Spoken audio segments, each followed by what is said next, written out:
Welcome to Booze Reviews. I'm Chris. And I'm Robert. Today we're doing Guinness, but with a difference. This is Guinness West Indies Porter. Alright, yeah, we've had it cooling down, so it's a bit mashed up. So you can't find this everywhere, but it is fairly widely distributed about. Yeah, so it's a porter rather than stout. Now, there's a lot of speculation what is the difference in porter and stout. Personally, I think stouts tend to be more on the bitter side, and porter tends to be slightly sweeter and more flavours to it. So if I go into a bar and I look for a porter, that's what I'm expecting. More of a slightly sweeter, more flavoursome, more complex beer. Whereas a stout, I'm expecting some bitter, dark shit. Unless you've got an imperial stout, which is altogether something different altogether. They describe it as having a toffee and chocolate essence to it. So that probably explains the sweetness, but we'll see. Comes in at 6% ABV. Hopefully it's available worldwide. If not, get on them. Yeah, flipping out. You can smell the toffee. Reminds me of, you know, that sweet toffee. That's true. You can actually. There is a hell of a lot of caramel in here. Caramel. Toffee. Yeah, yeah. It's more like, what's that brittle? That caramel brittle. No? I don't know, but it's a brittle thing. Yeah, it's caramel brittle. Something like that. Yeah, I'm not a fan of Guinness, the pint. I've never really got on it. Yes, I have been to Dublin. Yes, I have tried the authentic stuff, and I did get on with that pint. This is different. I'll tell you what, it's Guinness,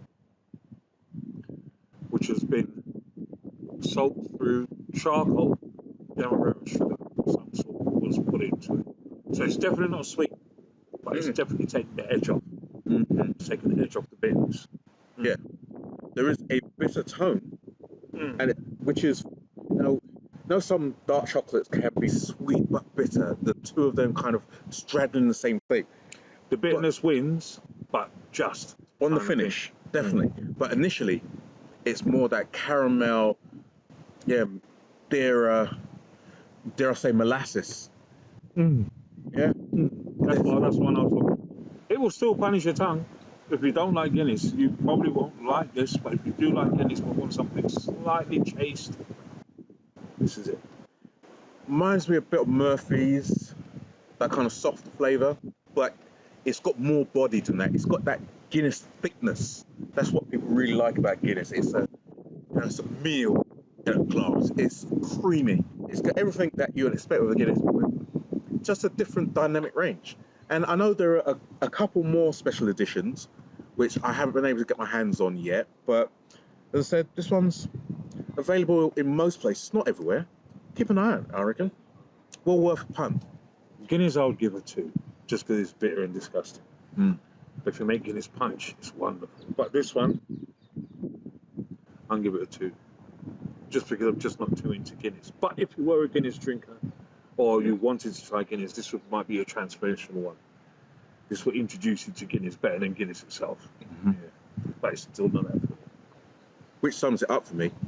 I don't like Guinness, and I don't know what possessed me to try this one out, but I did, and I'm so pleasantly surprised. I've bought quite a few of them, and I don't mind this one. Yeah, I'm going to give this a 4. I like this. It's given me a new perspective on Guinness, and I do like porters.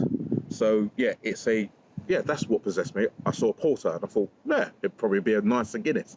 And yeah, does everything I expect it to do. It's a nice entry, bit bitter, but yeah, it's fair.